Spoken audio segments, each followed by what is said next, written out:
Meu bem, senta aqui e escuta. Hoje o coração tá apertado. Se chegou até aqui, já deixa teu like, viu? Porque o que eu vou abrir agora é um pedaço da minha alma que ficou escondido por muitos anos. Meu nome é Sofia Lima dos Santos. Eu tenho hoje 65 anos. Sou lá de Córrego do Ouro, interior de Minas. Mas o que eu carrego dentro de mim não tem terra que aguente. Desde o dia que eu nasci, eu já era o problema da casa. Nasci com síndrome de Down. E naquele tempo era como se a desgraça tivesse batido na porta dos meus pais. Nem médico direito tinha. E o parteiro já foi logo falando baixinho para o meu pai. Nasceu com problema, seu Antônio. Meu pai travou o rosto e eu juro que até hoje eu escuto aquele primeiro suspiro de raiva dele, como se eu tivesse feito de propósito. Minha mãe só me olhava de canto, parecia desapontada. Não teve sorriso, não teve beijo, não teve aquele choro de alegria que as mães costumam ter. Ali já começou a minha condenação. Eles me criaram como se eu fosse um estorvo que não sabia de nada, sempre dizendo que eu não entendia as coisas, que eu não prestava para nada. E eu ouvia tudo, meu bem. Eu ouvia e entendia sim. Só não sabia o que fazer com aquela dor que ia crescendo aqui dentro. O dinheiro em casa nunca foi muito. Minha mãe lavava a roupa dos outros, costurava quando aparecia alguma encomenda. Meu pai trabalhava na roça, mas quando vinha a seca, só sobrava a cachaça. Ele bebia como quem queria apagar o mundo, e quando ele bebia, virava um bicho. Gritava com a minha mãe, jogava as coisas no chão, batia a porta. E eu me escondia atrás da cortina, encolhida, torcendo para ele nem lembrar que eu existia. Minha mãe tentava me dar comida, mas sempre o resto. Primeiro comia meu pai, depois ela, e o que sobrava era meu. Tinha dia que nem sobrava. Eu aprendi cedo a disfarçar a fome, a segurar o estômago para ele não roncar, porque se reclamasse, aí sim apanhava. E as vizinhas? Ah, meu bem, aquelas vizinhas só faltavam atravessar a rua quando me viam. Olhavam para mim com pena disfarçada, com aquele sorrisinho de quem quer dizer: pobrezinha, não vai viver muito não. Eu escutava os cochichos delas na feira. Aquela ali é a filha do seu Antônio. Nasceu defeituosa, coitada. Aquilo não vai durar. Melhor seria se nem tivesse vindo. Elas falavam como se eu não ouvisse. Mas eu ouvia, sempre ouvi. Na escola, minha vida era outro martírio. Me colocaram por uns meses numa escolinha que a prefeitura tinha arrumado, uma tal de sala especial, mas logo desistiram. Diziam que eu não acompanhava, que eu era lenta demais.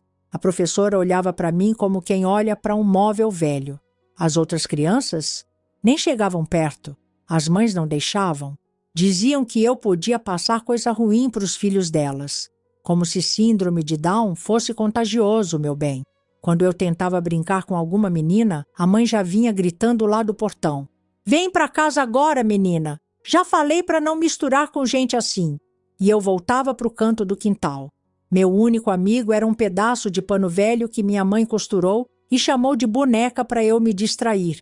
Eu dava nome, dava voz, conversava com ela, porque ninguém mais me escutava mesmo. Meu pai tinha vergonha de me mostrar. Quando vinha visita, ele me trancava no quarto e só dizia: fica aí quieta, que gente como você não precisa ser vista. Eu me sentava no canto e ficava contando as rachaduras da parede. Me distraía com qualquer coisa para não chorar, porque eu sabia, se chorasse era pior. Mas o pior não era só o desprezo, não. Era o jeito como eles falavam de mim na minha frente, como se eu não estivesse ali. Essa aí nunca vai servir para nada, Maria. Meu pai dizia para minha mãe. Nem para casar, nem para ajudar. Só gasta comida. Minha mãe só suspirava. Nunca me defendeu. No fundo, eu acho que ela pensava a mesma coisa. Só não tinha coragem de falar. Ela via a vida dela indo embora dentro daquela casa pobre, cheia de conta atrasada. E eu era só mais um peso nas costas dela. Quando eu fazia algo errado, qualquer coisinha besta era castigo na certa. Não tinha conversa, não. Ficava de castigo horas de joelho no milho, apanhava de cinta ou então ficava sem comer. E depois, quando me via chorando, minha mãe vinha com aquele tom fingido de consolo. Você nem entende direito o que aconteceu, minha filha. É pro seu bem. Ah, pro meu bem. Meu bem, você sabe o que é crescer, sabendo que para sua própria mãe e para o seu próprio pai, você só existe porque não tem jeito? Porque não tem como devolver? É como ser um objeto esquecido, um fardo. E eu carreguei isso no peito desde o berço. Mas o que eu não sabia ainda é que aquilo tudo era só o começo. A vida ia me levar para um buraco ainda mais fundo, onde nem o escuro me protegia, porque foi quando meu pai percebeu que ninguém da cidade se metia, que todo mundo aceitava as coisas do jeito que eram, que ele começou a mudar o olhar para mim. Ah, meu bem, se você achou que o que eu contei antes já era pesado, respira fundo, porque o peso maior começou aqui. Até hoje eu fico me perguntando como é que um ser humano consegue olhar para a própria filha e enxergar outra coisa. Mas, né, tem gente que já nasce podre por dentro. Pois foi assim, aos pedaços. No começo ele nem vinha de uma vez, não. O infeliz começou a testar até onde eu entendia as coisas, porque na cabeça dele eu era a bobinha da casa, a criança eterna. Eu fingia que não entendia, porque aprender desde cedo a fingir é uma defesa. Quem sobrevive nesse tipo de casa aprende isso rapidinho. Ele começou com as gracinhas de pai carinhoso, que nunca existiram antes. Dizia para os outros que agora estava mais próximo da filha. Olha que piada! Quando a mãe estava lavando roupa no quintal ou varrendo o terreiro, ele me chamava com aquele sorrisinho fingido. Vem cá, minha bonequinha, bonequinha. Antes eu era o problema. Agora virei bonequinha. Dá até vontade de rir hoje, mas na época dava um frio no estômago que eu nem sabia descrever. Primeiro foi o toque no cabelo, alisando meus fios com um jeito meloso. Depois começou a sentar perto demais, colocar o braço no meu ombro, fazer cócegas demoradas. Eu via o olho dele ficando esquisito, mas fingia que achava graça. Era melhor fingir. Minha mãe? A Dona Maria fingia que não via. Até acho que via sim, mas o dinheiro já estava curto demais, o trabalho apertado demais, as dívidas empilhadas no canto da mesa, e ela escolheu enxergar só o que interessava, e o que interessava era o silêncio. Aos poucos, ele foi ficando mais abusado. Dizia que ia me ensinar a ser mocinha, me dava uns presentinhos bobos para me distrair, um pedaço de doce barato, uma fita de cabelo, uma blusinha velha que ele dizia ter achado barata na feira. E eu, na minha inocência misturada com medo, aceitava com um sorriso bobo no rosto, achando que se eu sorrisse, ele ia parar. Só que, claro, nunca para, né? Gente assim, quanto mais espaço tem, mais ocupa. Ele começou a inventar brincadeiras de segredo só nosso. Me chamava para dentro do quarto quando a mãe saía na venda. Vem cá, minha bonequinha. Vamos brincar de casinha. Casinha.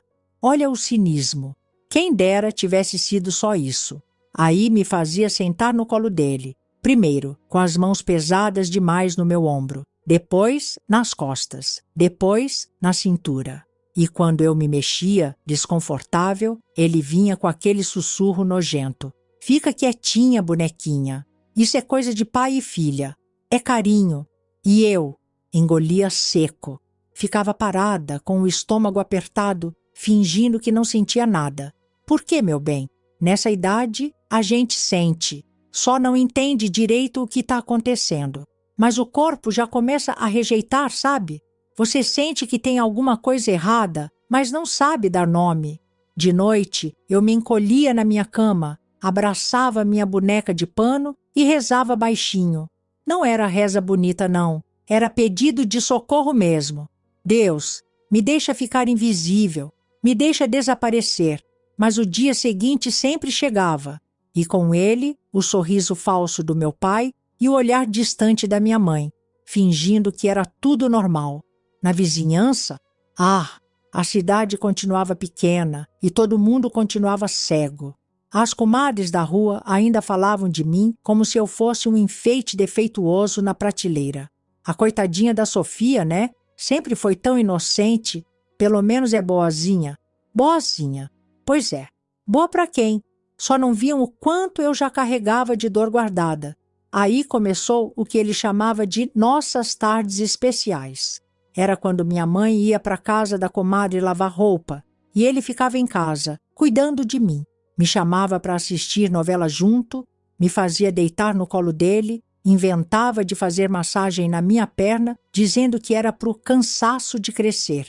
Olha o deboche. Se eu tentava recusar, vinha o castigo. Primeiro na conversa mansa. Não quer mais o presentinho, não? Então tá bom. Amanhã não tem doce, nem fita, nem bonequinha nova. Se eu ainda tentava sair da situação, o tom mudava. Tá desobedecendo o pai, é? Vai ficar de castigo sem janta, então. Eu aprendi rapidinho, meu bem. Melhor obedecer. Melhor fingir que estava tudo bem. Melhor sorrir com medo do que chorar com dor. Minha mãe começou a perceber alguma coisa. Eu via no olho dela. Quando voltava da venda e me encontrava com o rosto meio sem cor, ela passava a mão no meu rosto, dava um suspiro e virava as costas. Acho que no fundo ela já sabia que tinha aberto a porta para o inferno entrar e agora não tinha mais força para fechar. E eu ainda sonhava, olha só, ainda tinha esperança de que um dia ela me protegeria de verdade. Mas o que eu não sabia ainda era que o pior ainda nem tinha começado. Porque depois que ele percebeu que ninguém ia interromper, que minha mãe ia fingir e o povo ia continuar de cabeça baixa, ele foi ficando mais ousado, mais confiante. Aí, meu bem, o jogo mudou. Ele parou de me dar presente. Não precisava mais. Começou a me mandar deitar na cama dele, dizendo que o quarto estava frio demais, que era para eu aprender a dormir igual mocinha grande. E eu, com aquele medo me engolindo por dentro, só obedecia. Ah, meu bem, se antes eu achava que já tinha descido o suficiente para o buraco, eu estava muito enganada. Porque tem gente que quando percebe que pode fazer o pior e ninguém vai impedir, aí mesmo é que se perde de vez. Depois de meses daquela palhaçada nojenta de brincadeiras de pai e filha, o velho resolveu avançar mais um degrau na podridão dele. Porque veja bem, para ele, eu era só um pedaço de carne com nome, e com um detalhe, carne inocente, que não reclamava, que não corria, que não tinha para onde fugir. A primeira vez que ele me vendeu, foi assim. Minha mãe tinha saído logo cedo. Foi para a casa da vizinha costurar uns panos para ver se ajudava nas contas. O velho ficou em casa, mas não ficou sozinho.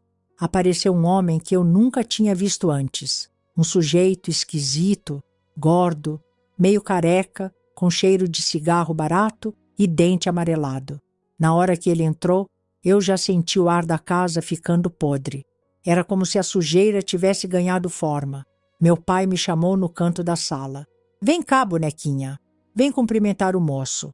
Eu, com aquele nó na garganta, fui. Ele me apresentou como quem apresenta uma galinha gorda para o freguês. Essa aqui é minha filha. Jeitosa, obediente, não dá trabalho. O homem me olhou de cima a baixo com aquele sorriso que dava vontade de vomitar. E os dois começaram a conversar como se eu nem estivesse ali, negociando, feito mercadoria de feira. A menina é boa mesmo? Perguntou o tal homem com aquela voz suja. É sim, bem comportada. E não entende de muita coisa, sabe como é, né? Respondeu meu pai com aquela malícia de quem estava fechando um bom negócio. Ah, claro, porque toda menina sonha em ser moeda de troca, né? Sonha em ser o negócio da vez. O preço foi decidido ali, na minha frente, como se eu fosse um pedaço de pano. 30.000 réis para uma horinha só. Meu pai disse, sorrindo, como quem vende um porco gordo. Eu tremia, meu bem. Não sabia se tentava correr, se chorava, se gritava, mas o medo me prendeu o corpo. Meu pai olhou para mim e disse com aquele tom doce e falso: vai ser rapidinho, bonequinha. Só fazer o que o moço pedir. Não precisa chorar. Papai está aqui. Ele me levou para o quarto, trancou a porta e deixou aquele homem lá dentro comigo. E o resto? Ah, o resto foi dor. Daquela que arranca pedaço da alma. Não vou te dizer detalhe porque nem precisa. Quem já passou por coisa assim, entende o suficiente só de ouvir a palavra quarto trancado. Quando o homem saiu, ajeitando o cinto e contando as moedas que pagou, meu pai pegou o dinheiro como quem recebe o salário do mês. me deu um tapinha no ombro, como se tivesse feito o serviço certo. Tá vendo? Agora você já ajuda a casa também. Ajudo. Olha só o que virou a ajuda. Minha mãe, quando voltou, viu o dinheiro em cima da mesa. Perguntou de onde veio, mas o velho só disse: um servicinho que apareceu. Ela não perguntou mais nada. E foi aí que eu percebi que ela escolheu o que queria acreditar. Era mais fácil fingir que não sabia. E eu dormi aquela noite abraçada na boneca de pano, com o corpo doendo e o peito vazio. Só que aquilo foi só o começo, porque quando o dinheiro começou a pingar, minha mãe começou a se calar, de vez. E meu pai, agora, via em mim a solução para as dívidas. Um jeito fácil de encher o bolso enquanto eu ia virando nada. Mas, meu bem, isso que você está ouvindo aqui ainda vai piorar, porque depois que ele vendeu uma vez, ele não quis mais parar. Se até aqui já estava ruim, agora é que a coisa desandou de vez. Eu achava que aquele negócio nojento das brincadeiras de pai e filha já era o fundo do poço. Mas o fundo, descobri depois, sempre tem mais uns 2 metros para baixo. Foi nessa fase que o velho criou um novo ritual, como se ele mesmo estivesse se preparando para o que viria. Ele começou com uma mania. Toda vez que minha mãe saía para vender os panos ou catar as encomendas, ele inventava que eu estava precisando descansar direitinho. Vem deitar um pouco, bonequinha. Vem para o quarto do papai, que lá é mais fresquinho, dizia ele com aquele sorriso podre que só ele conseguia fazer. E eu, com aquele medo colado na garganta, obedecia.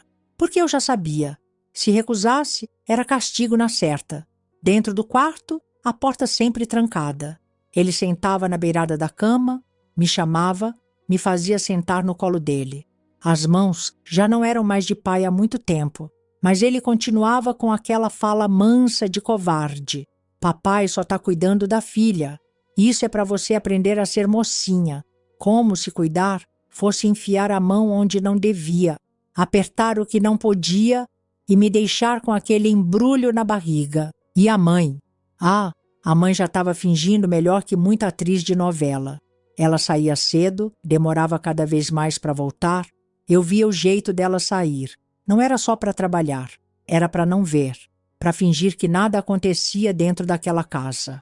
No começo, dava até para ver uma pontinha de vergonha no rosto dela. Mas quanto mais o dinheiro ia sumindo das dívidas e começava a sobrar uns trocados para o pão, mais a vergonha dela foi ficando barata. Meu pai já estava se achando dono de tudo. Não bastava mais só as aulinhas de mocinha. Começou a dizer que eu devia agradecer o que ele fazia, porque pior seria ninguém querer uma menina como eu. Sabe, bonequinha, nem todo mundo aceitaria uma filha como você. Eu aceito. Eu te amo, você é só minha. Era aquele amor torto, que só serve para justificar o horror. Até que um dia ele quis experimentar o próximo nível da podridão dele. Foi o dia da minha primeira visita. A mãe tinha acabado de sair e logo depois bateu um sujeito na porta. Um homem que eu nunca tinha visto. Gordo, suado, com o cheiro azedo de quem não vê água há dias. E aquele sorriso torto, que me dava enjoo só de olhar. Meu pai abriu a porta sorrindo, como quem está recebendo visita de compadre. Oh, chegou cedo, seu Osmar. E aí começou a conversa, que eu só entendia pela metade, mas já sentia o gelo subindo na espinha. Essa mesmo? O homem perguntou, me olhando como quem escolhe um animal na feira. Meu pai estufou o peito como se tivesse orgulho. É sim, novinha. E sabe como é, né? Meio lentinha. Não entende muito das coisas. Não dá trabalho. Os dois riram. Como se minha inocência fosse um produto de luxo. Quanto vai ser? Pro senhor. Faço por um preço bem bacana. Primeira vez, né? Depois a gente conversa. Olha o descaramento. Eu nem respirava. Só sentia o suor escorrendo pelas costas, enquanto ouvia minha vida sendo negociada como quem vende um cabrito no mercado. Meu pai virou para mim, com a voz doce que doía mais que tapa. Vai lá pro quarto, bonequinha. Faz o que o moço pedir. Não vai demorar. Papai tá aqui fora. E foi aí, meu bem, que eu entrei naquele quarto pela primeira vez, não como filha, mas como mercadoria. trancaram a porta. E o resto virou cicatriz. Eu não gritei, não porque não doía, mas porque eu já tinha aprendido. Gritar só fazia piorar. Quando terminou, o tal Osmar saiu ajeitando as calças e contando as notas como se tivesse acabado de pagar um favor. Meu pai pegou o dinheiro, deu tapinha nas costas dele e falou como quem fecha um bom negócio. Qualquer coisa o senhor avisa. A menina é de confiança. Depois que ele foi embora, meu pai me chamou na cozinha, abriu o armário e pegou um pedaço de doce de leite. Toma, bonequinha. Você foi boazinha hoje? Papai está orgulhoso de você. Orgulhoso. É isso mesmo que você ouviu. Orgulho de vender a filha como se fosse produto de açougue. A mãe, quando voltou e viu o dinheiro dobrado em cima da mesa, perguntou: de onde veio isso? Meu pai só respondeu: trabalho que apareceu.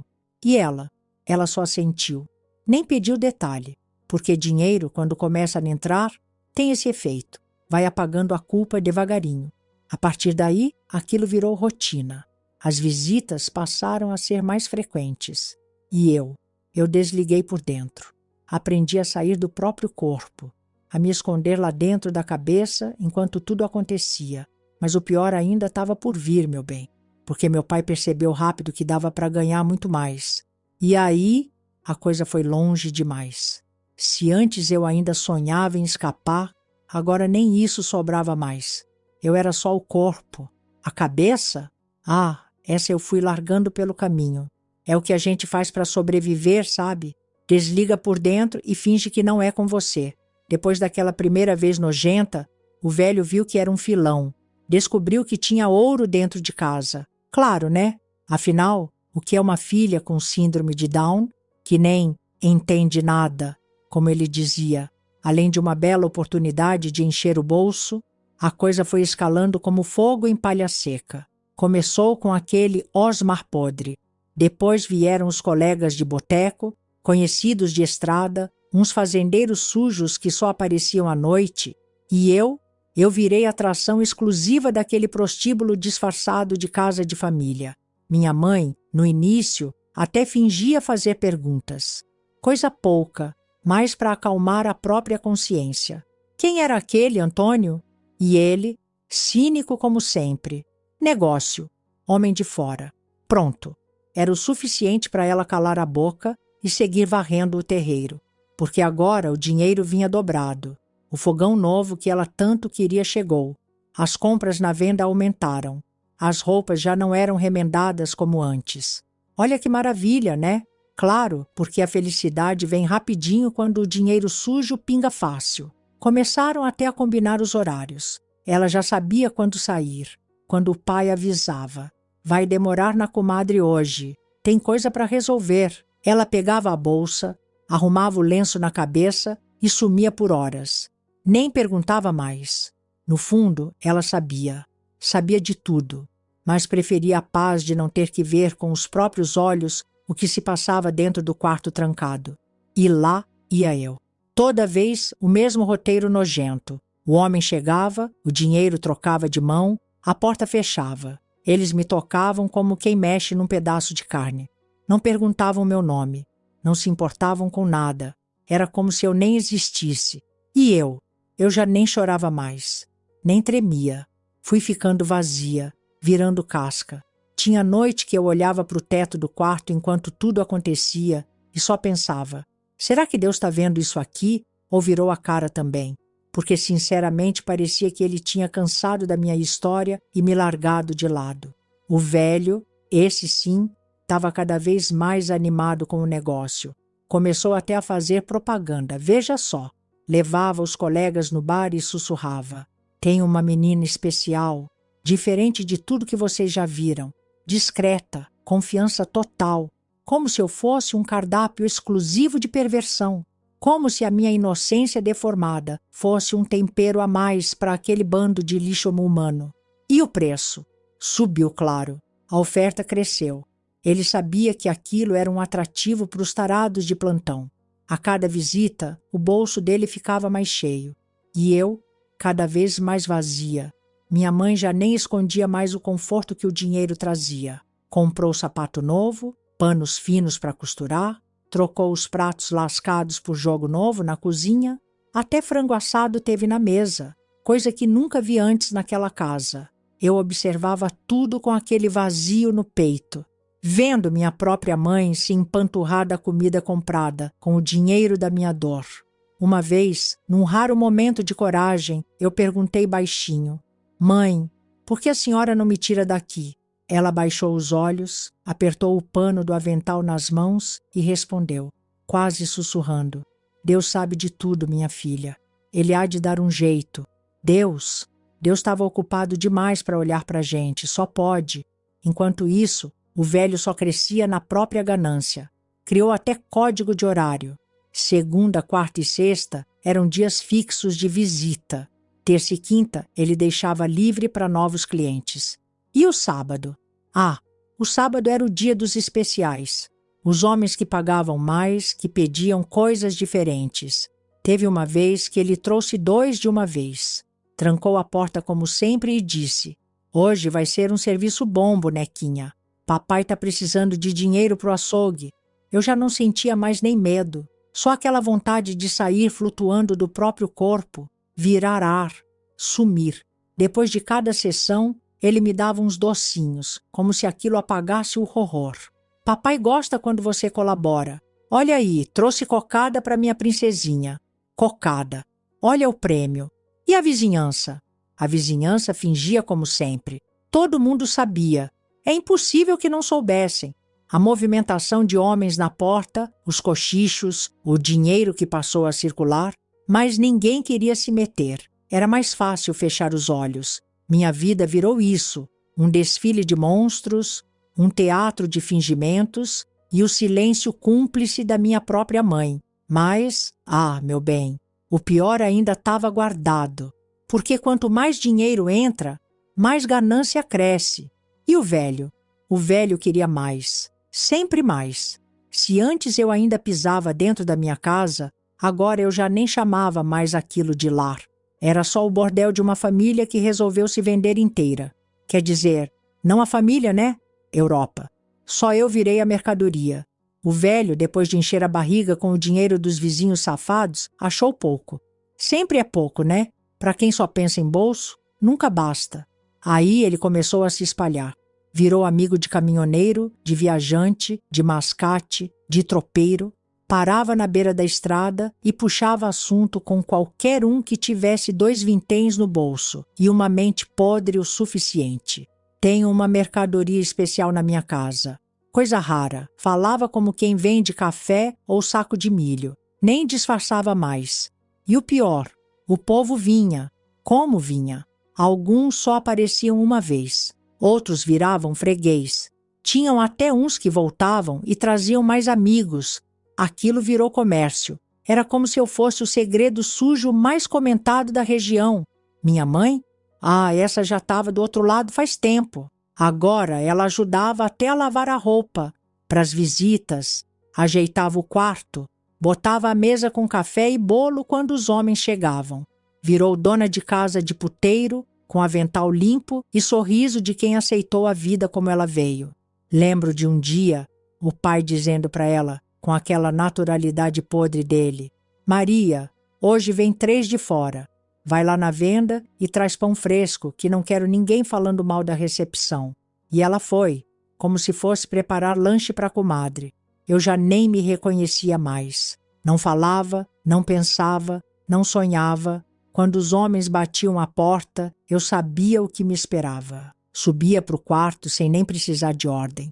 Deitava, fechava o olho e me largava num canto da mente onde não sentia mais nada. Cada visita era igual.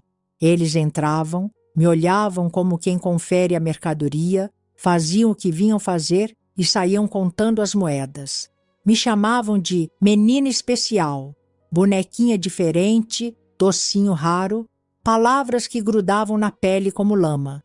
Teve um dia que veio um sujeito de outra cidade, um tal de Senhor Barbosa.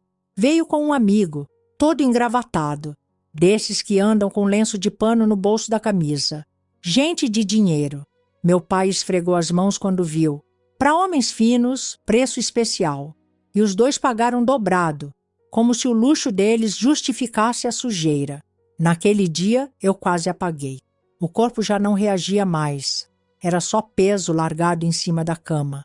Eu olhava para o teto e contava as rachaduras na madeira como quem tenta não se afogar. Depois que saíram, meu pai entrou, feliz da vida. Jogou umas moedas na minha mão e disse: "Toma, bonequinha, compra bala na venda amanhã, bala." Como se aquilo pagasse o que foi arrancado de mim. Minha mãe, nesse ponto, já não fingia mais dúvida. Perguntava só o suficiente para manter a própria paz. "Deram bom dinheiro?" E ele: "Deram. Deixa comigo, Maria." No domingo até compraram frango de novo. A casa parecia até mais alegre. Como se o cheiro de galinha assada pudesse apagar o cheiro da vergonha impregnada nas paredes. Na vizinhança, as línguas continuavam afiadas. Só que agora cochichavam mais baixo. Sabiam que ali tinha sujeira, mas ninguém queria se meter. Preferiam olhar para o outro lado, cuidar das próprias desgraças e deixar a podridão alheia quieta. Afinal, quem é que vai defender uma menina retardada, como muitos diziam? Ah, meu bem, e eu? Eu já nem sabia se ainda era gente. Era um pedaço de carne ambulante, obedecendo, respirando e esperando o próximo entrar pela porta. Mas o velho queria mais, porque ganância não tem freio. Um dia olhou para minha mãe e disse com aquele sorriso torto: "Maria, tô pensando em levar a menina para a cidade. Lá tem homem com dinheiro grosso. Lá o serviço rende mais." Minha mãe hesitou. Pela primeira vez em muito tempo, ela travou o rosto, engoliu seco, mas respondeu: "Antônio, será que é bom mexer com gente de fora?" E ele, com aquele veneno escorrendo na voz: "Dinheiro é bom em qualquer lugar, mulher. Foi aí que eu soube que a coisa ia sair das paredes da nossa casa. Ia para o mundo lá fora. Ia piorar. Se até aquele ponto eu já tinha me transformado num pedaço de carne que respirava, agora foi meu próprio corpo que resolveu gritar. Porque por dentro, mesmo a alma tentando sumir, o corpo uma hora pede socorro. As idas e vindas daqueles homens já tinham virado rotina. Eles entravam, saíam, pagavam e o dinheiro girava na mesa da cozinha. Meu pai contava as moedas satisfeito, minha mãe passava o pano no fogão como se fosse uma dona de casa qualquer cuidando da limpeza. Mas eu sentia que alguma coisa diferente estava acontecendo. As tonturas começaram primeiro, depois veio o enjoo, aquele embrulho na barriga que aparecia sem hora marcada. A comida já não descia direito, a cabeça rodava, as pernas tremiam. No começo eu achei que era só o corpo cansado de tanto peso. Mas a mãe, que de boba nunca teve nada, percebeu rápido. Me olhava torto, apertava os olhos, como se quisesse empurrar o pensamento para longe. Mas o pensamento voltava. Teve um dia que, enquanto eu tentava segurar o enjoo depois do almoço, ela me puxou pelo braço, nervosa. "Você está passando mal desde quando, Sofia?" "Não sei, mãe. Faz tempo." O rosto dela perdeu a cor. Ela sabia, só não queria saber. Naquela noite, enquanto meu pai contava o dinheiro como fazia toda semana, ela chegou devagar e cochichou: "Antônio, a menina está diferente. Acho que..." Ele parou de contar. Ficou sério por um instante. Depois riu. "Que besteira é essa, Maria? Ela não entende dessas coisas. Não pode ser." "Mas e se for?" A barriga dela, a voz dela já tremia. O velho ficou com aquele olhar venenoso de sempre. Não gostou da conversa, porque ali, meu bem, ele percebeu que o brinquedo podia dar defeito. No outro dia, ele me chamou no quarto. Trancou a porta. Não teve brincadeira dessa vez. Só aquela voz baixa, fria, de quem já está pensando no próprio bolso. "Me escuta, bonequinha. Não inventa de ficar doente. Isso vai complicar tudo. Tá entendendo?" Eu balancei a cabeça, mesmo sem entender direito o que eu deveria entender. Mas o medo já era suficiente para concordar com tudo. A mãe, a cada dia, andava mais nervosa. As olheiras dela cresciam junto com o meu enjoo. Ela me olhava com pena, e pela primeira vez em muito tempo, eu vi um restinho daquela mãe que um dia quis me proteger. Só que o tempo já tinha carregado tudo. Meu pai, cada vez mais irritado, começou a inventar desculpas para os clientes. Cancelava as visitas, inventava doença, dava um intervalo. Porque sabia que se alguém descobrisse que eu estava diferente, o negócio ia azedar. Não dá para atender agora, coisa de saúde, sabe como é, dizia ele para os homens na porta. Por dentro, ele já fervia, porque para o bolso dele, eu era investimento, e gravidez não combinava com lucro. Foi numa dessas noites, enquanto eu tentava dormir, que escutei os dois discutindo na cozinha. A mãe chorava baixo, quase implorando. A gente precisa levar a menina na benzedeira, Antônio. Isso não está certo? Ele bateu na mesa com força. Eu ouvi o estalo da madeira de onde eu estava. Levar para quê? Para a vizinhança saber? Para o povo começar a falar? E se for de verdade? Ela insistiu. E se ela estiver esperando criança? O silêncio dele foi pior que os gritos. Eu senti o medo subindo pela espinha. Meu coração batia na garganta. Minutos depois, ele respondeu, seco. Se for, a gente dá um jeito. Eu sei resolver isso. Eu gelei inteira. Nem sabia direito o que significava dar um jeito. Só sabia que na boca dele aquilo não era coisa boa. A partir dali, tudo mudou dentro daquela casa. As portas passaram a ficar trancadas o tempo inteiro. Eu mal saía mais do quarto. A mãe passava o dia vigiando, andando de um lado para o outro como quem carrega um peso que já não aguenta. E o velho? Esse só pensava em como consertar o problema antes que virasse escândalo. Eu não vou perder tudo por causa disso, Maria. Eu já falei que vou resolver. Eu escutava tudo, dia e noite, fingindo que não entendia, como sempre aprendi.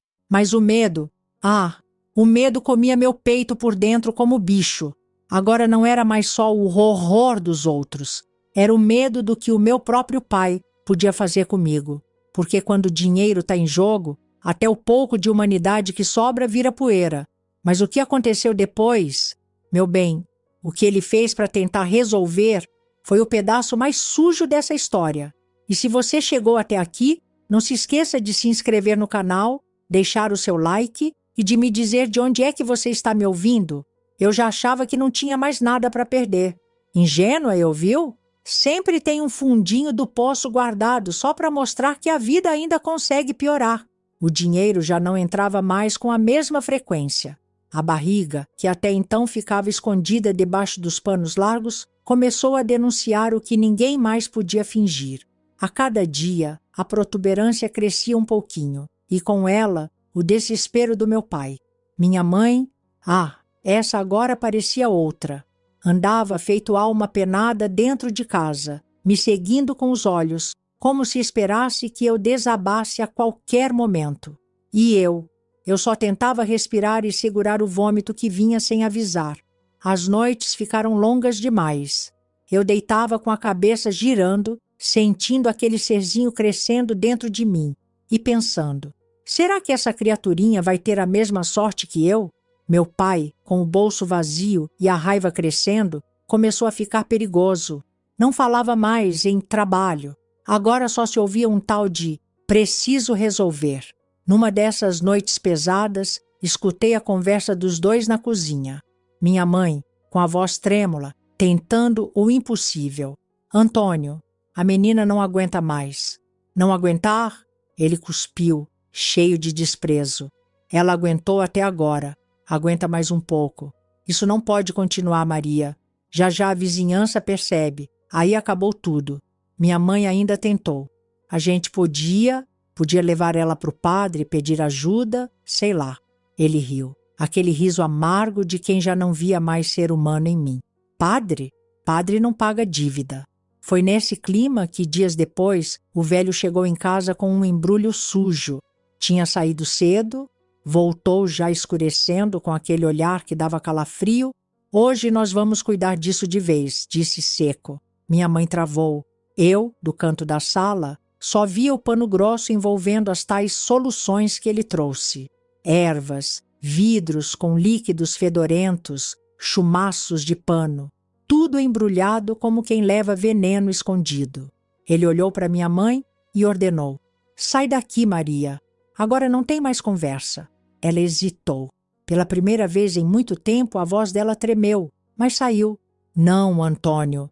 Pelo amor de Deus. O tapa que ela levou ecoou pela casa. Foi seco, direto. Ela tombou para o lado, mas não caiu. Os olhos dela queimavam agora. Não era só medo, era ódio. Mas naquele instante, ela se calou e saiu, com a mão no rosto, olhando para mim como quem já sabia que estava me entregando para o lobo de novo. Eu fui levada para o quarto. Trancou a porta atrás de nós.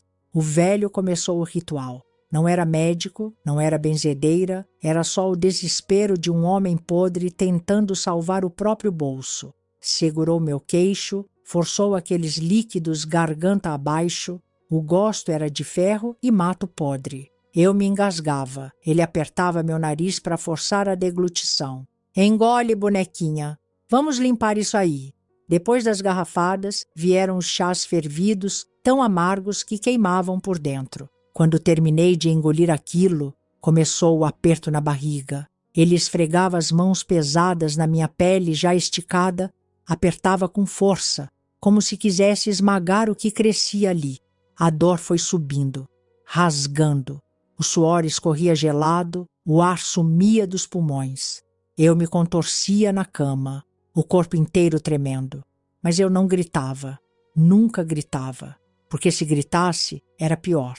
O chão girava. A visão começou a falhar. A última coisa que lembro foi a voz dele, cada vez mais irritado. Não desmaia não, bonequinha. Tá quase. Papai vai te curar. Eu apaguei. O corpo desligou. Quando acordei, não sabia se estava viva. Só sentia o calor úmido das mãos da minha mãe no meu rosto e os soluços abafados dela. A voz baixa, tremida. Aguenta, minha filha. Aguenta, por favor.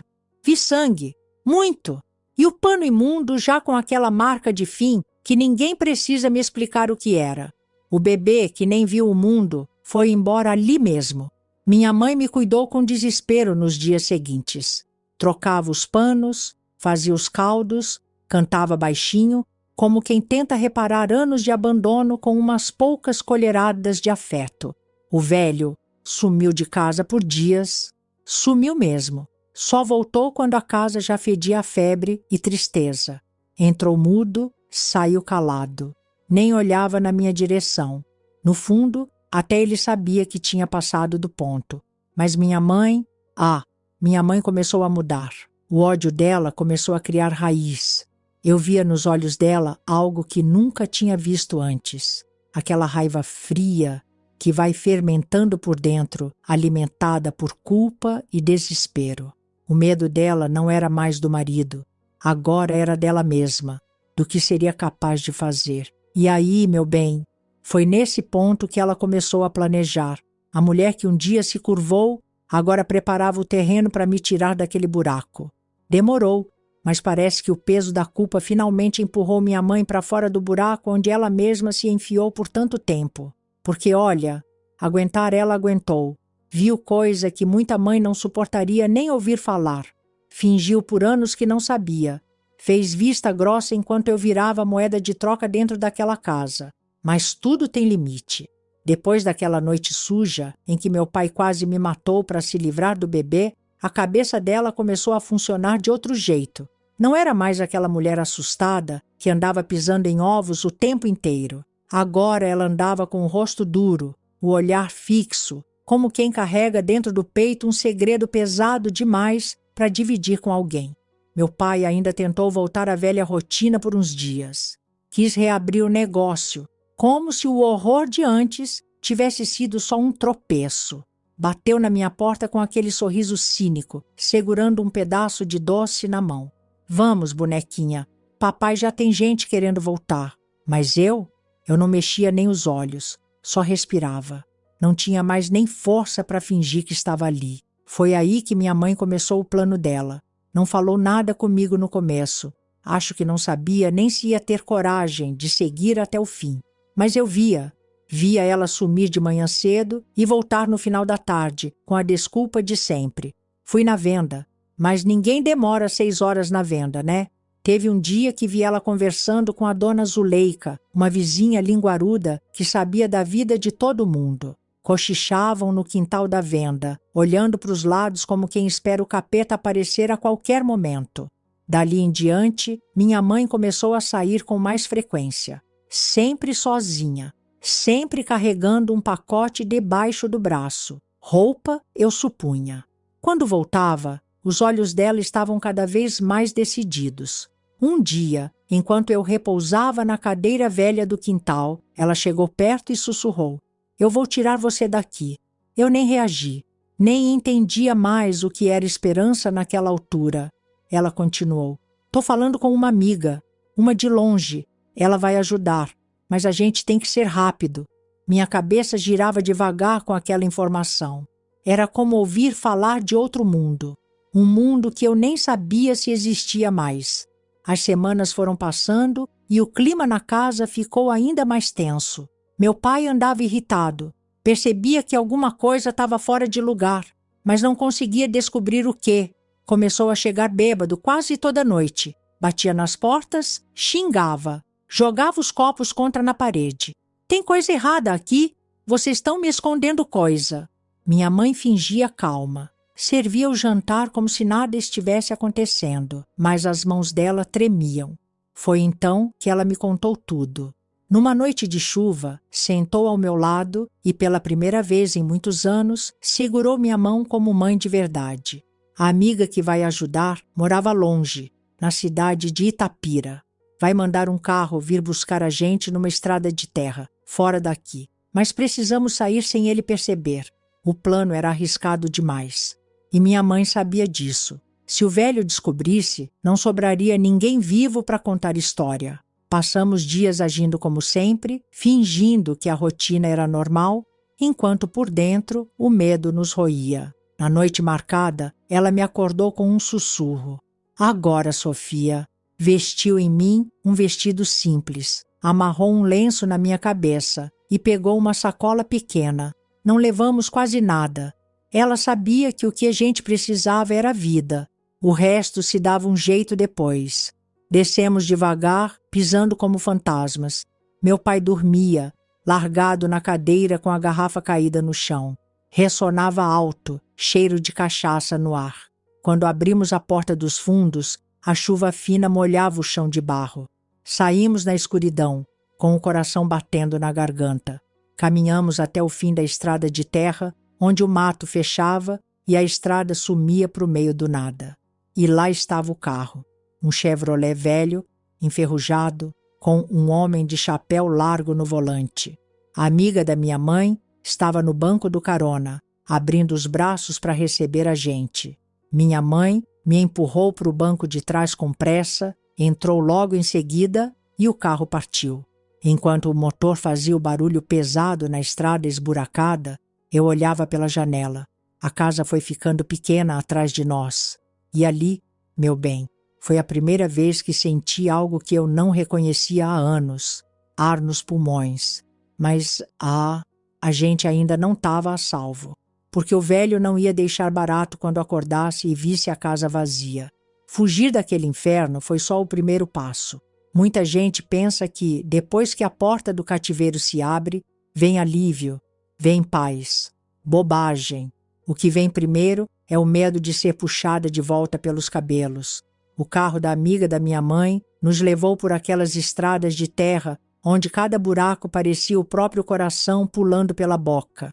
O barulho do motor misturado com o silêncio da nossa respiração presa fazia o tempo passar devagar, como se o mundo estivesse em câmera lenta.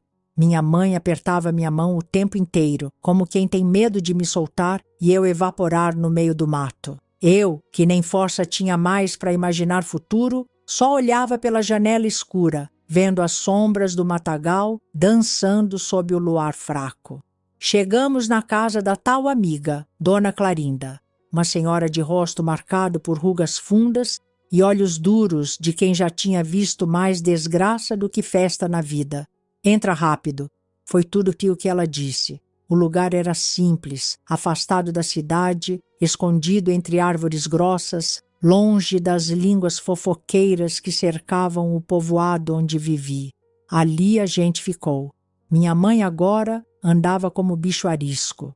Dormia com um olho aberto, o ouvido sempre atento a qualquer estalo lá fora.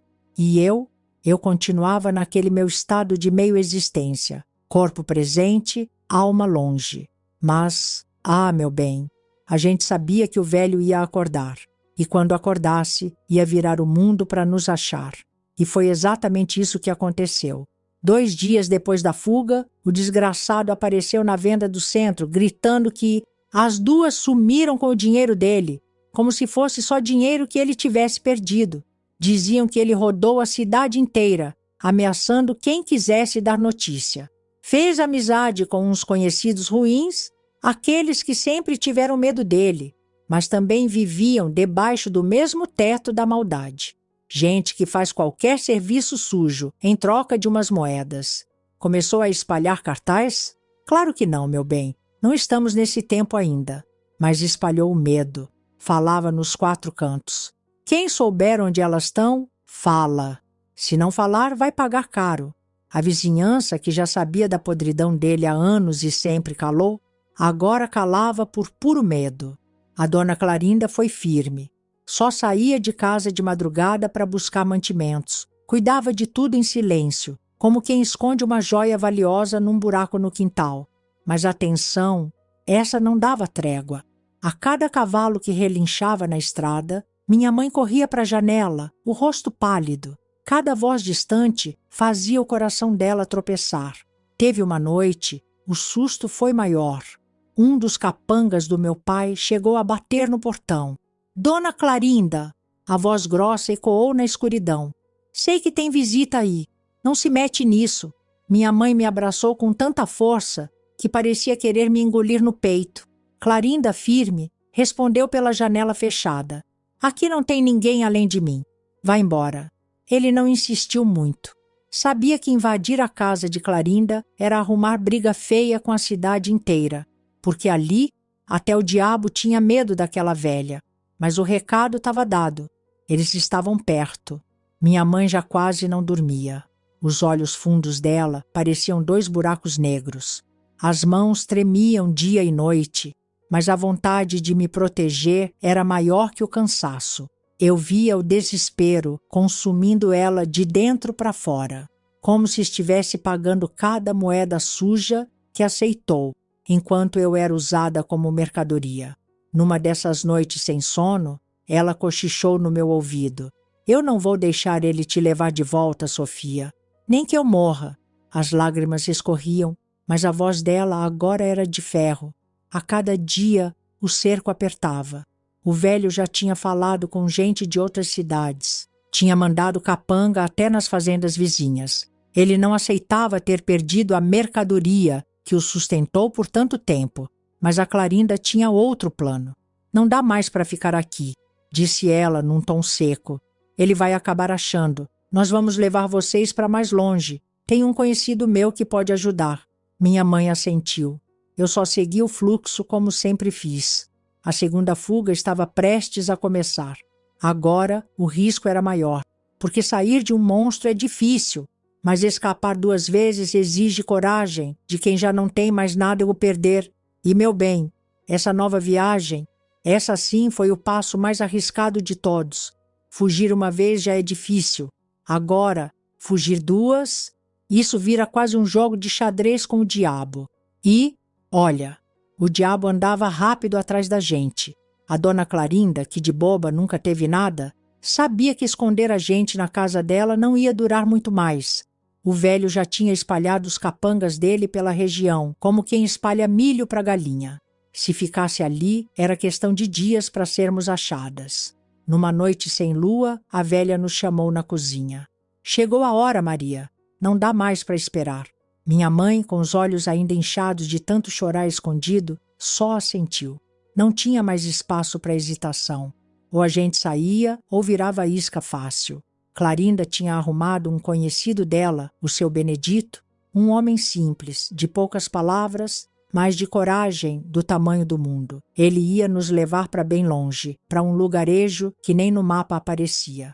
Ali, dizia ela, o velho não teria como nos encontrar. O combinado foi sair na calada da madrugada. As ruas vazias, o mato úmido pela serração, o carro, um caminhão de carga, já estava encostado perto da estrada, com o motor abafado para não chamar atenção. O seu Benedito acenou com a cabeça, abriu a porta de trás e nos acomodou ali dentro, no meio de uns sacos de milho e feno. Não dava para ver nada. O cheiro de poeira e palha seca entrava pelo nariz, mas o pior era o som do próprio coração batendo forte, parecendo que qualquer um podia escutar de longe. O motor engasgou um pouco na partida, o que já fez minha mãe agarrar meu braço com força. Mas logo o caminhão tomou a estrada de chão batido, sacolejando a gente para tudo quanto é lado. O medo não era só de ser pego na estrada, era de tudo. De cruzar com algum conhecido, de dar de cara com um dos capangas, de o caminhão quebrar no meio do nada. Cada farol distante parecia um aviso de desgraça chegando. Passamos por alguns povoados pequenos, onde só os cães latiam na noite. Meu pai, graças a Deus, o alcançaço dele, ainda não tinha espalhado os homens por ali. Sua Benedito parou só uma vez, num vilarejo esquecido, para molhar a garganta num boteco escondido. Enquanto ele conversava baixo com o dono do lugar, eu e minha mãe ficávamos encolhidas dentro da carroceria, ouvindo os sons da noite como se fossem facas no escuro. Tá tudo bem, Benedito sussurrou depois, ao voltar para o banco. Ninguém viu. Seguimos viagem. A cada quilômetro deixado para trás, parecia que o peso nas costas aliviava um pouquinho. Mas o medo... o medo nunca sumia de verdade. Aquela estrada parecia não ter fim. O sol já ameaçava nascer quando o caminhão finalmente parou num sítio afastado, cercado de mata por todos os lados. Chegamos, disse o Benedito.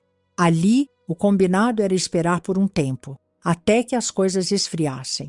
A casa era humilde, mas segura. Tinha só o necessário: uma cama dura, água de poço e o silêncio abençoado que nos protegia, pelo menos por enquanto. Minha mãe, esgotada, desabou na beirada da cama de madeira. Eu sentei no canto, olhando o chão de terra batida, tentando entender o que era aquela sensação esquisita. Era a primeira vez em anos que o medo não estava grudado na minha pele o tempo inteiro. Mas, claro, não dava para confiar ainda. Seu Benedito foi claro. Ele ainda pode tentar, mas aqui ele vai ter trabalho para encontrar. Os dias seguintes foram de vigília. A cada cavalo que passava na estrada, a gente prendia a respiração. Toda carroça que surgia ao longe fazia minha mãe correr para a janela com o coração na boca. Teve uma manhã em que vimos uma carroça desconhecida rondando o mato. O Benedito pegou a espingarda encostada no canto da porta e ficou de guarda, os olhos fixos no caminho. Mas o homem seguiu viagem, sem parar. Talvez nem soubesse quem morava ali. Talvez só o destino pregando peça na nossa cabeça assustada. Os dias viraram semanas. A poeira da nossa fuga foi baixando aos poucos. As notícias que chegavam pelas poucas visitas confiáveis diziam que meu pai ainda rodava feito bicho perdido, tentando encontrar pistas. Mas o tempo tem um jeitinho de ir abafando os rastros. Aos poucos, minha mãe começou a respirar melhor. As mãos dela, antes sempre tremendo, agora conseguiam até preparar o feijão sem derrubar o sal. Eu, mesmo com a alma ainda ferida, sentia algo diferente ali. Como se pela primeira vez existisse um canto no mundo onde eu pudesse simplesmente estar. Mas, meu bem, não pense que a nossa vida se ajeitou assim fácil, porque depois de tanto horror, o que sobra são as marcas. E recomeçar com o peito cheio de cicatriz não é tarefa simples. O povo adora dizer que recomeçar é bonito, é libertador, é como nascer de novo. Pois eu te digo, nascer de novo dói tanto quanto nascer a primeira vez. Talvez até mais, porque dessa vez você já sabe o quanto o mundo pode ser cruel. Ali, naquela casinha perdida no meio do mato, eu e minha mãe tentávamos entender o que era viver longe do inferno. Mas não pense que a vida sorriu para nós assim que cruzamos a porteira, não. Primeiro veio o silêncio. Aquele silêncio pesado, que não é de paz, mas de vazio. Depois, o medo ainda rondando, soprando no ouvido. E se ele aparecer? Os primeiros dias foram de pura desorientação. Minha mãe andava pela casa como quem perdeu o chão, os olhos fundos, o corpo magro. Eu, acostumada a ser só objeto, demorava para entender o que era ser gente. Seu Benedito nos ajudava como podia. Trouxe um pouco de farinha, feijão seco, um pedaço de carne salgada. Disse para minha mãe: aqui não tem luxo, Dona Maria, mas tem sossego. Sossego era palavra estranha para os nossos ouvidos. Minha mãe, mesmo com os nervos destroçados, começou a se mexer. Lavava a roupa no tanque do quintal, costurava as próprias roupas com linha velha, plantava uns pés de mandioca nos fundos da casa, tentava fazer o que sempre fez a vida inteira, trabalhar em silêncio. Só que agora não tinha o monstro vigiando cada passo. As noites, essas ainda eram longas demais. Deitávamos cedo, o lampião já quase apagando. Ouvíamos os grilos, o vento batendo no telhado, o rangido da madeira velha. E cada barulho lá fora parecia um aviso de que o passado podia bater na porta a qualquer hora. Minha mãe não dormia direito. Virava de um lado para o outro na rede, suspirando fundo. Às vezes, sussurrava as mesmas palavras, como se estivesse rezando. Que Deus não deixe ele nos achar. E eu ali, deitada, ouvindo, com os olhos abertos no escuro, perguntando para mim mesma se Deus ainda escutava depois de tudo. Os meses foram passando e o peso do passado começou a dividir espaço com as pequenas rotinas novas. Aos poucos, minha mãe arrumou um trabalho na casa de uma viúva rica da região, Dona Armelina. Ia 3 vezes na semana lavar roupa e passar. Ganhava pouco, mas o suficiente para trazer uns mantimentos melhores para casa. Dona Armelina, apesar do nariz empinado, nunca fez perguntas. Acho que via nos olhos da minha mãe que tinha coisa ali que era melhor não cutucar. Eu, pela primeira vez, comecei a pisar fora do portão. Ia buscar água no poço mais distante, acompanhada de Clarinda, que ainda nos visitava de tempos em tempos para garantir que estávamos a salvo. Foi numa dessas idas ao poço que conheci o velho Zé Firmo, o caseiro da propriedade vizinha. Um homem calado, de fala mansa e olhos bons. Sempre me cumprimentava com respeito, sem aquela pena nojenta que muita gente tinha ao olhar para mim. Bom dia, mocinha, ele dizia, e ajeitando o chapéu. E eu, com o pouco que sabia responder, soltava um tímido. Bom dia. Ninguém nunca tinha me chamado de mocinha. Eu sempre fui bonequinha, retardada, peso morto. Ser chamada assim, de igual, dava um calorzinho estranho no peito. Zé Firmo começou a ensinar umas coisinhas simples para mim. Me mostrou como cuidar da horta, como amarrar o feijão no varal de secagem, como espantar as pragas da plantação com pó de fumo e cinza de fogão a lenha. E eu, meu bem, fui descobrindo que sabia aprender, que minha cabeça, que tantos diziam não funcionar, entendia sim muita coisa. Só nunca tinham me dado chance de tentar. Minha mãe observava de longe, no começo com medo, depois com aquele orgulho miúdo, escondido no canto da boca. Foi nessa época que ela também começou a conversar com Clarinda sobre um plano maior. Quando der, eu quero arrumar um lugar para nós duas na cidade, minha mãe disse um dia. Longe de tudo, de vez. Clarinda, sempre prática, respondeu. Vai dar, mas primeiro precisa criar raiz aqui. Se apressar, atrai o perigo. E tinham razão. Ainda havia o medo de que, a qualquer instante, o velho surgisse do nada. Mas com o tempo, as notícias começaram a sumir. Disseram que ele tinha voltado para o boteco da cidade, afundado na cachaça e na vergonha. Os capangas debandaram, o dinheiro acabou e ele ficou só, mastigando o próprio veneno. A casa dele, um dia cheia de visitas sujas, agora vivia trancada. Minha mãe, ao ouvir essa notícia, só comentou: quem planta podridão, colhe desgraça. E seguimos. Os dias de sofrimento ainda pesavam, mas o futuro começou a aparecer na linha do horizonte. Mas, meu bem, ainda tinha muito chão até a paz virar rotina. porque as cicatrizes, essas ninguém apaga fácil. A vida é teimosa. Quando acha um jeito de te esmagar, esmaga. Mas se você respira fundo e espera quietinha, ela, vez ou outra, dá uma trégua. Foi o que aconteceu com a gente. Ali naquele sítio perdido, no meio de tanto mato, eu e minha mãe fomos ganhando coragem de tirar o pescoço de dentro do buraco.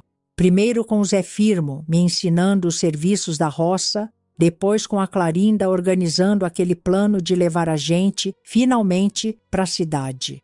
Demorou meses. Cada dia era mais um pedacinho de medo que precisava ser empurrado para baixo da cama, escondido embaixo do travesseiro.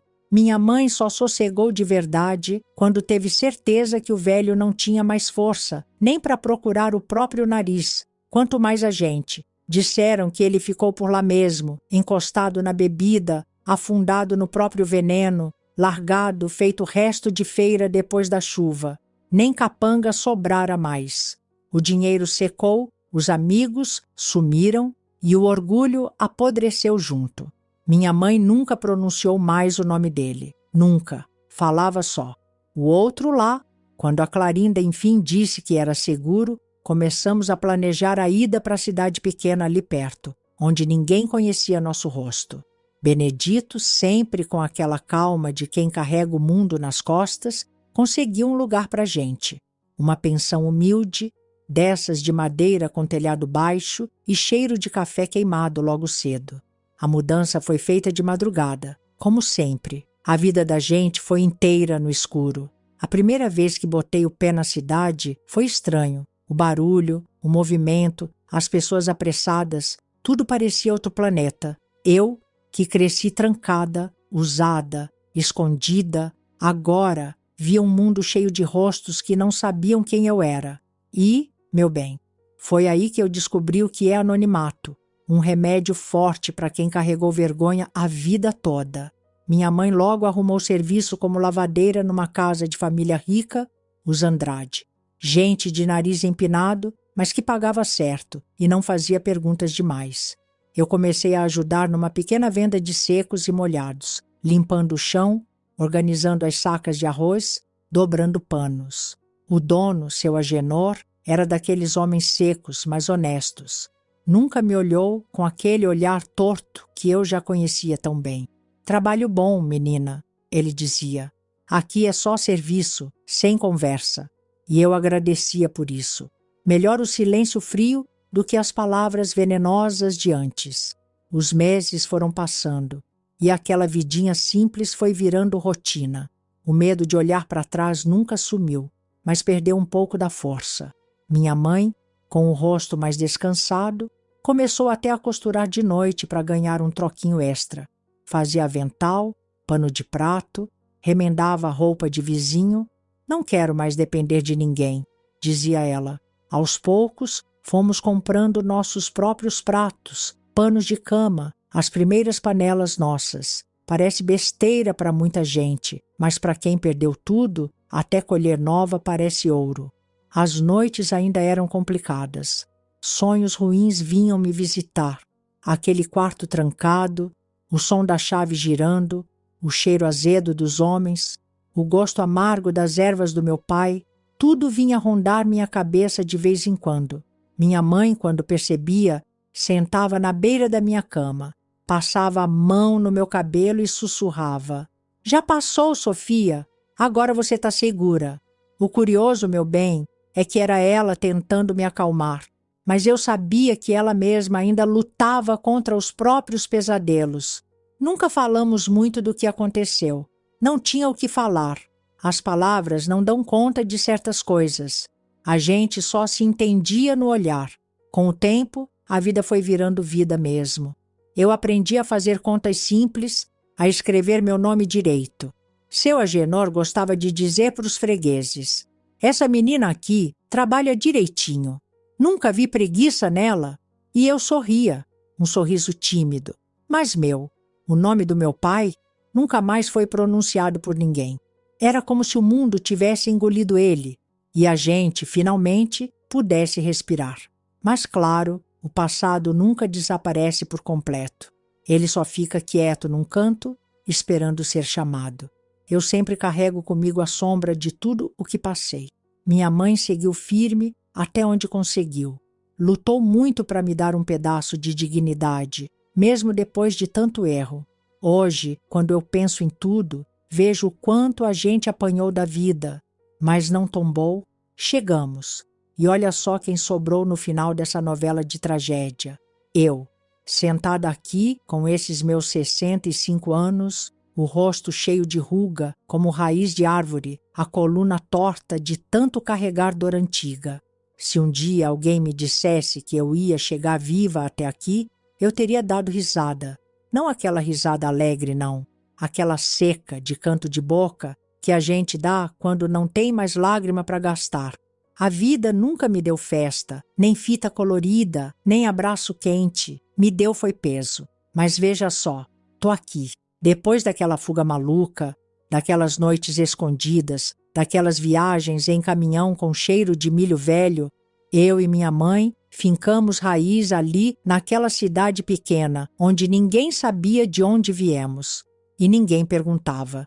Talvez por educação, talvez por medo de ouvir coisa feia demais. Minha mãe, com aquela culpa costurada no peito, trabalhou até as mãos ficarem secas como couro. Lavava roupa, costurava pano, remendava vestido das mulheres ricas da cidade. Cada ponto da agulha parecia um pedido de perdão que ela nunca conseguiu falar em voz alta.